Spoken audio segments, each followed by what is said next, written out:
face tomorrow. Yes, God. Yes, God. Because He lives. Yes, God. Go ahead. All fear is gone. Yes. Hallelujah. Because I know He holds the future. Yes. And life is worth the living just because He lives. Yes.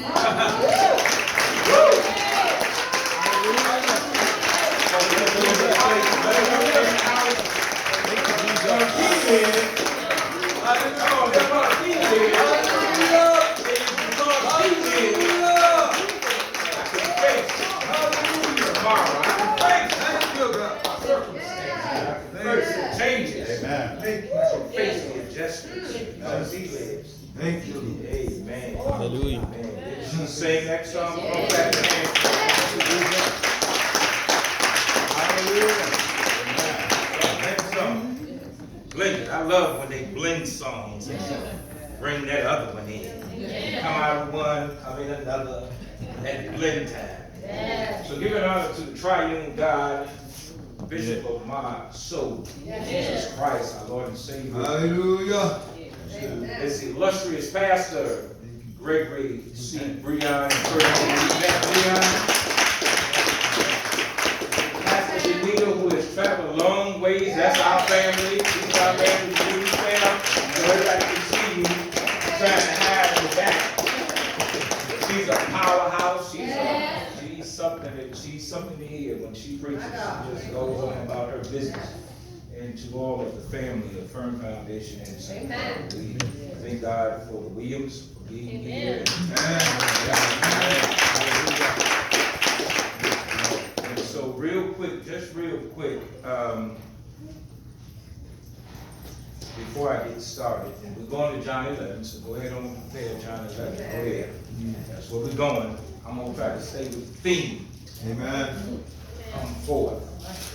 Because that's what it's about. So I got to meet some artists over there in Brazil, and I can just let you all see these things, and because I was at the radio station, so I went around the world on the radio station. People who were in charge told me, said, "Do you know, Pastor, that you've gone around the world?" I said, "No, I thought I was just here in Brazil." And she said, "No, you've gone around the world." Then she got up and she wanted to pray over me. She told me, she said, God doesn't even want you to pack a bag anymore. He's just going to send you around the world. You'll be able to get whatever you say.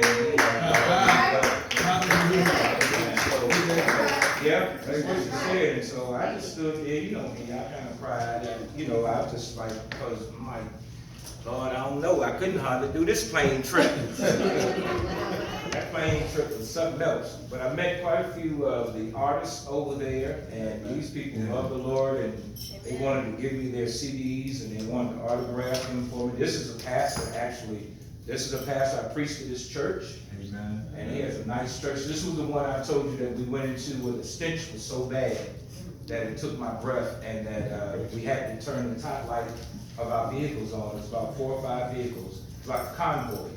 And you had to roll your windows down in order to go in this neighborhood. Mm-hmm. And so this was the pastor who did it. He just had a heart attack and just came back, and beautiful church, beautiful people. They asked me to come back. He speaks a little English, Pastor Wilson. He's got a funny last name. I can't pronounce it. Teixeira. All right, Deacon got it. You've been to Brazil. And so this is me, and they wanted to keep this picture of us. They asked me, could they keep this picture of we're at the Redeemer Christ. We're on the mountain of the Redeemer, and we're overlooking all of Brazil. We're overlooking the whole Brazil, and Christ Redeemer. And the staff said, can we keep this picture? And so this picture is posted at Christ Redeemer right now. And so I thought that was pretty cool. I thought it was pretty cool. Come on. And so this is this is a booklet of the Air Force. We met with the commander of the Air Force. He was a full bird colonel, and this was their booklet for 50 years. And we preached and we taught to their leadership there. And so it's a big class. Yeah. And so he gave us this booklet, and he gave us these nice office pens as a reminder, because he said, listen, whenever y'all come to Brazil again, he said, you're always welcome here. I have something set up so that you can teach my people. And so, so did the military commander. We went to the Army base, and the commander of the Army base was a one-star general, and he had us speak to 500 of his cadets. Jesus. So the military, the Army over there, they train the police. They're trained by the military. You know, the police over there walk around with assault rifles, machine guns, in the streets. Amen. That's how they have to roll every day. They got the pistols on the side. Nick, them boys walking around with machine guns. And it's a police on almost every block. That's how bad it is over there. It's a police station on almost every block. And they see people driving through the city, I mean, flying, running red lights, and they don't even budge. They don't even budge. Because I was like, hey, there's a police right there. Don't run through that red light. And so the guy didn't understand what I was saying anyway. He went right on through the red light. Fine. Police didn't come behind us. You can't do that over here in America. I'm glad you brought you back safe. Yeah, me too. I'm so glad. I am so glad that Lord let me go over to do what we had to do. We spoke to so many people. We spoke to thousands of people over there. God allowed us to preach in small churches like this, and we preached in medium-sized churches. And one of the churches we spoke at with a radio station that has its own television station, radio station is the biggest church that's in Rio. And you can fit MacArthur Mall and Military Circle inside that church. That's how big it is. It's called a cathedral. They have a room. It's a building by itself that has the whole Jerusalem city built in it. The whole city. Wow. And you know, I'm gonna have pictures. I got pictures coming, because of course I don't know how to take pictures. My phone wasn't acting right anyway, but we had a media man that was taking pictures and videotaping stuff, and so I have some of that stuff, and because we document this trip, and so anyway, it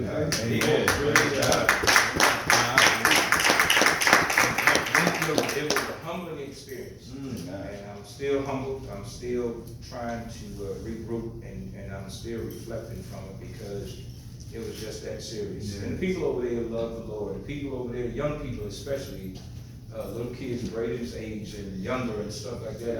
I've never seen little babies stand out in the aisles. Little babies would get out in the aisles, little babies, and they would just clap their hands and throw their hands up to God, as if they knew what they were doing. Babies. Yeah.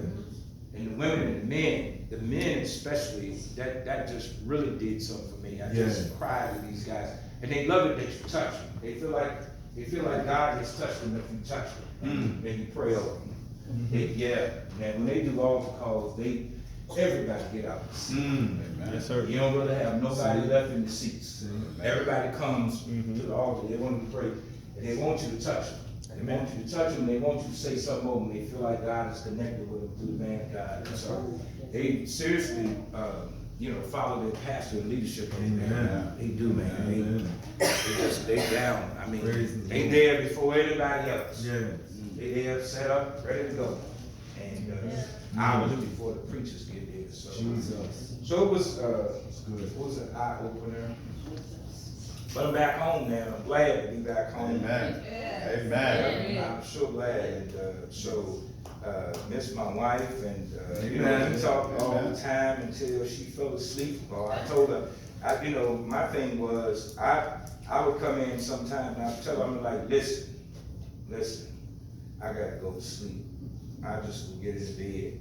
We would go from sometimes 5:30 in the morning, and we wouldn't get back to the hotel until after 12 midnight. Now, watch this.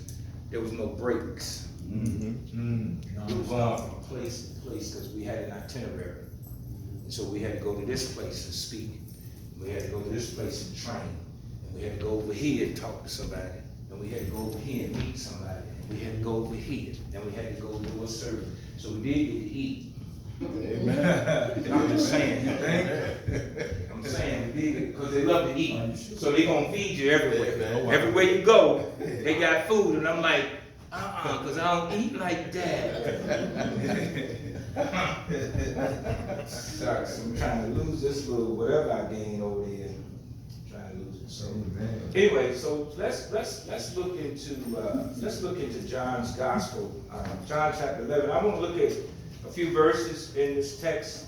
I want to see if I can dig out the theme that Pastor God has given Pastor Lazarus comes forth, and starting at verse 22 through 27, and then verses 42 through 44. Oh, by the way, I got to tell you this little story about these clothes. Now, this vest, my wife brought this for me Father's Day of last year. So this is not along with this shirt and these jeans, because I know y'all are probably saying, you know, Pastor don't wear no tight jeans. I don't. Yeah, these are brothers. These are Italian jeans. I don't wear stuff like this. These shoes. That's the style. These shoes. That's the Brazilian style. Yeah, it is. That's how they dress over there. So, and I didn't have a choice. What happened was, when I flew into Brazil, Miami had left my bags.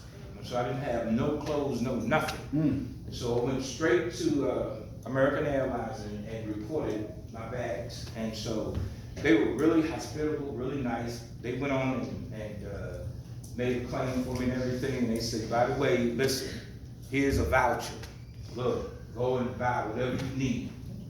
Because I said, well, I mean, I got to preach tomorrow and I ain't gonna have no clothes. And so, yeah, because, well, I only had the stuff I had on. Right. My clothes I had on, because everything, my bags. Yeah. And so what happened was, where we were staying at this Ibis, it's a 5-star hotel, and then there's a big mall there. It's nice. Their malls are nice.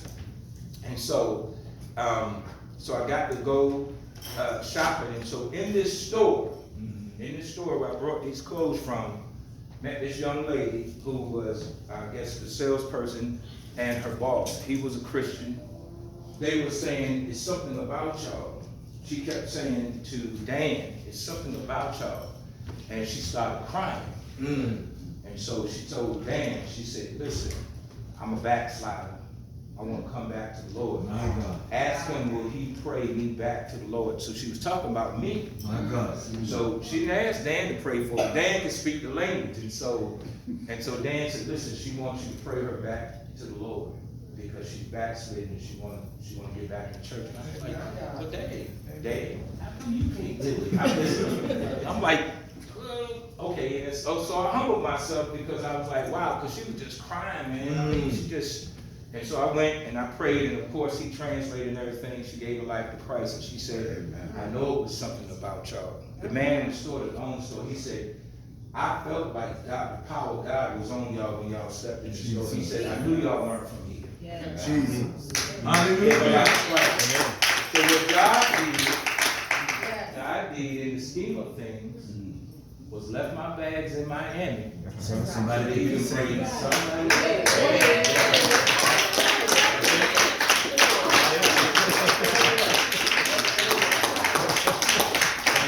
that was my first soul-winning engagement. Yes.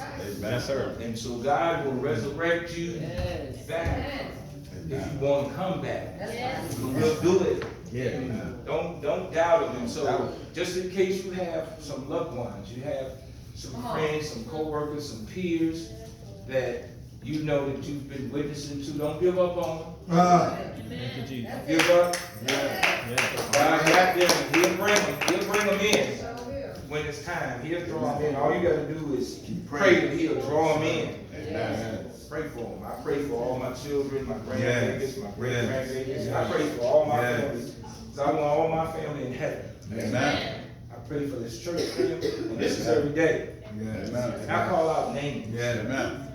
because I want God to touch their hearts, and I want God to draw them in. Amen. Because I want them to go to heaven. Amen. So don't give up. Amen. Don't give up on folk that you've been praying for. Amen. Do it. And so, just wanted to share that good story. Let's look at John 11, because, you know, the theme is come forth Lazarus. It's about Lazarus, and there's some word here that I've discovered myself in going over this text. I've really discovered some things that were really important to me and vital to me, and so the Lord just blessed my heart on last night. I really kind of gathered and keyed in. I can't share all of it, but I'll share as much as I can about get up from there. If I could use for a subject matter this morning, I want to use the subject matter, get up from there. You know, there was a Daddy Jack home, you know, back in the 80s and the late 70s and 80s, there was a radio announcer, there was a DJ or, you know, a radio personality, and his name was Daddy Jack Home. And if he knew you or knew something about you, he would even call your name out like, Star Child, get up from there. If you're ready to go to Granby High School, get up from there this morning. He'll say, get up from there. If you're working on a job and you knew your name would call you out and tell you, get up from there, because you got to go to work this morning. Yes, sir. And so, God is saying in this piece on today, I don't know what was said Wednesday and Thursday and Friday, but he's saying get up from there. Yeah, God will resurrect you from your circumstances. He will resurrect you from the debts of life. He will resurrect you from all the different things that you've gone through, the suffering, and he'll resurrect you. And so here, let's read these verses 22 through 27, and then let's go over to verses 42 through 44, and I want to see if I can just kind of blend this, kind of balance it. And so here we go. It says, but I know that even now God will give you whatever you ask. And this is Martha, the sister of Mary, speaking. And so these are the two sisters that were beloved of God, and their brother Lazarus. And so Jesus and Martha are having a conversation. And so she's telling him, but I know that even now God will give you whatever you ask. Jesus said to her, your brother will rise again. Get up from there. Martha answered, I know he will rise again in the resurrection at the last day. Jesus said to her, I am the resurrection and the life. And this is key right here. This is the key passage. I mean, this is the key to this text, to this passage right here. I am the resurrection and the life. He who believes in me will live even though he dies. And whoever lives and believes in me will never die. Do you believe this? Amen. Do you believe this? Yes, Lord, she said. She told him, I believe that you are the Christ, the Son of God, who was to come into the world. Let's jump over here to verses 42 to 44.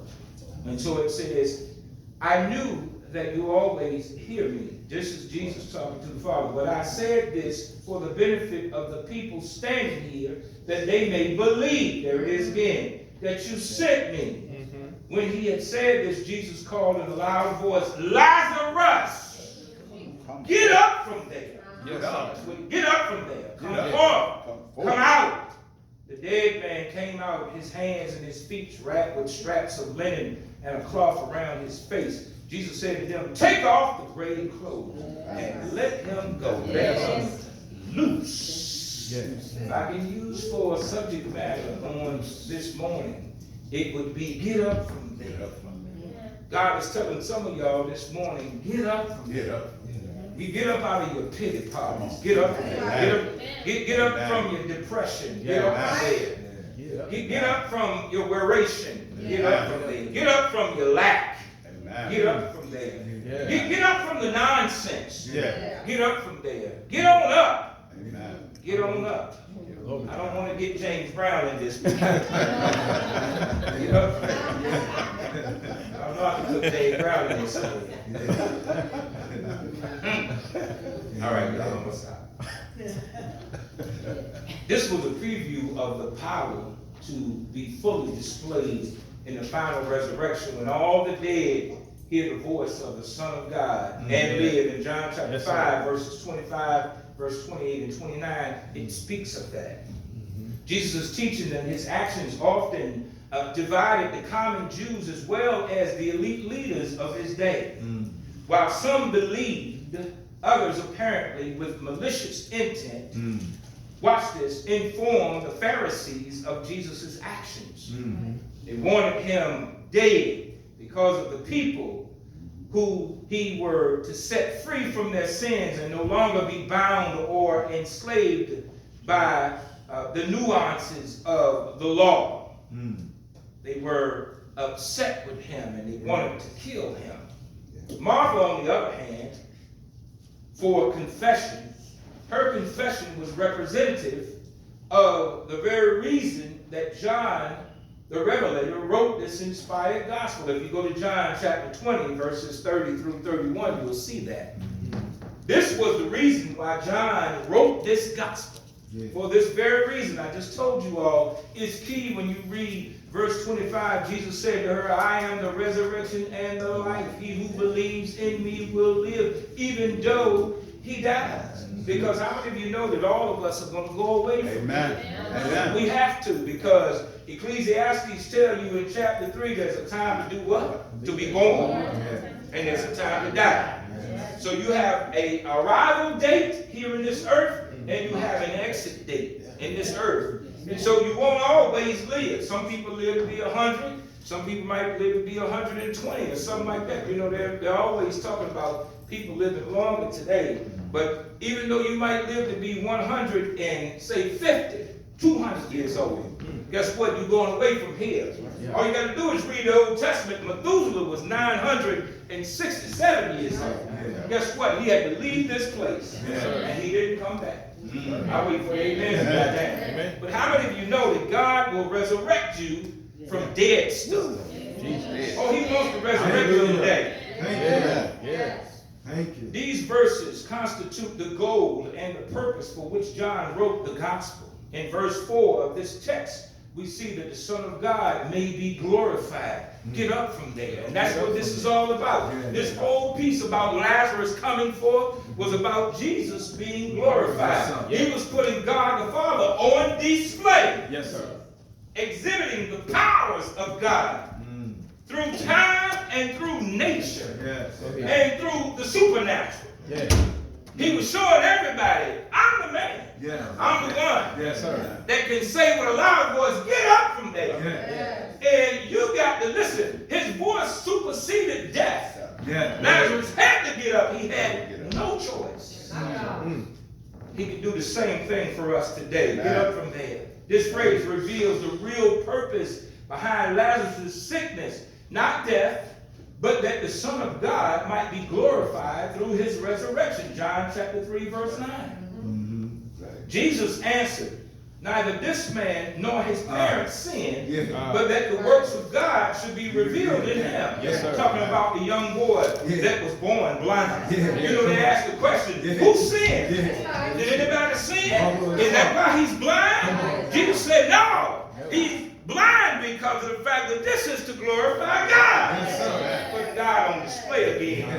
And so he's putting God on display in your life again today. Some of us in here are walking around still blinded, still blindfolded, because Satan has, guess what, come to blind some of us. I wait for the amen. We don't have to preach it, but some of us are not focused yet on the reality of who God really is. That he is all powerful. He is the creator. He tells time what to do. He tells death, you got to do this and stop.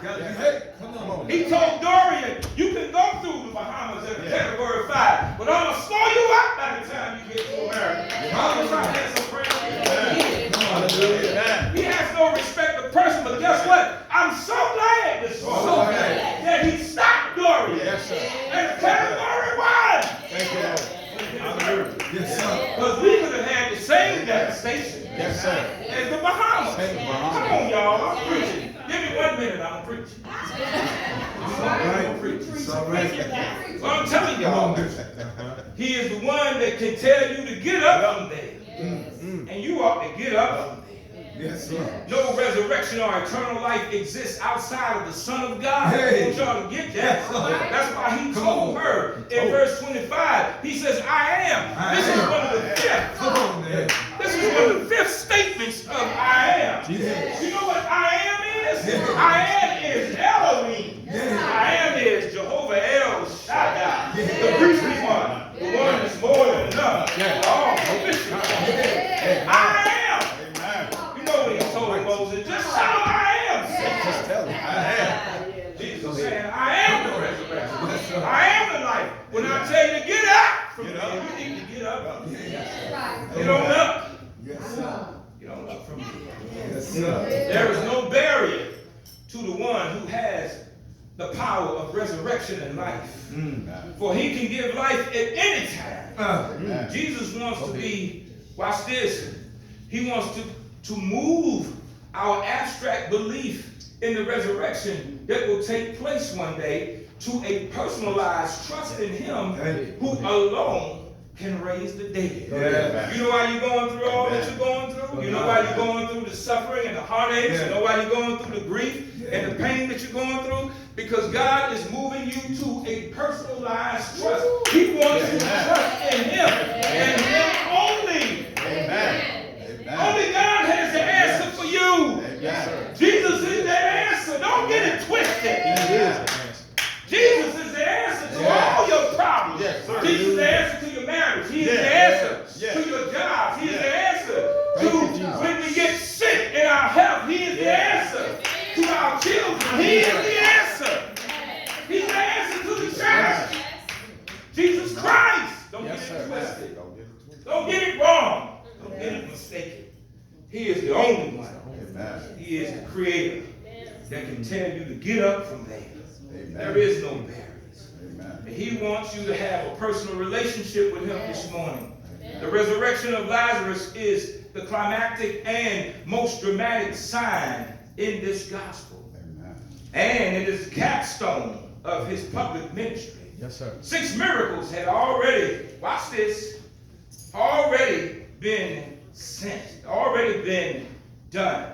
The first miracle was the turning water into wine in John chapter 2, verses 1 through 11. The next miracle was the healing of the nobleman's son in chapter 4, verses 45 through 54. The next miracle was restoring the impotent man in chapter 5 of John, verses 1 through 15. The next ministry was multiplying the loaves and the fish in chapter 6 of John, verses 1 through 14.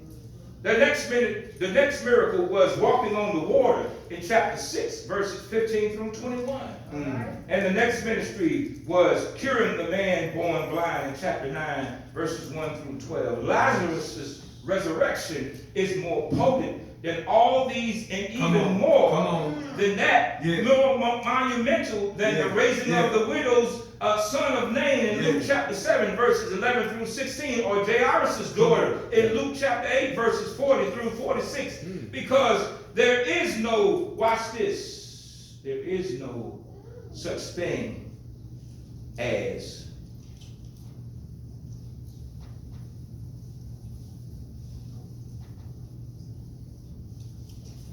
the resurrection not being of his power. I got my words written real close. Threw me off right there. There is no immediate occurrence or immediate death like Lazarus was. Lazarus was raised right after 4 days being in the grave, with the process of decomposition already having started in verse 39. Lazarus has been dead long enough that no one could misinterpret the miracle or say it was a fraud or mere resuscitation. That's right. To back up Jesus' actions, Paul validated what was said. Paul validated, and he went on to say this, to take his place in the future. In 1 Thessalonians, let's read this real quick. 1 Thessalonians chapter 4. I want y'all to read this with me real quick. So you need to see this. Paul backs up what Jesus is talking about, and he validates Jesus. In 1 Thessalonians chapter 4, in verses 13 through 18, it says these words, brothers, we do not want you to be ignorant about those who fall asleep, or to grieve like the rest of men who have no hope. Listen to what he's saying now. He's saying, I want you to understand that this is a real thing. This is the real deal. He's validating what Jesus said. He wants everybody to know, listen, there is hope, because for those who don't believe, don't have hope. That's right. Yeah. We believe that Jesus died and rose again, so we believe that God will bring with Jesus those who have fallen asleep in him. So we're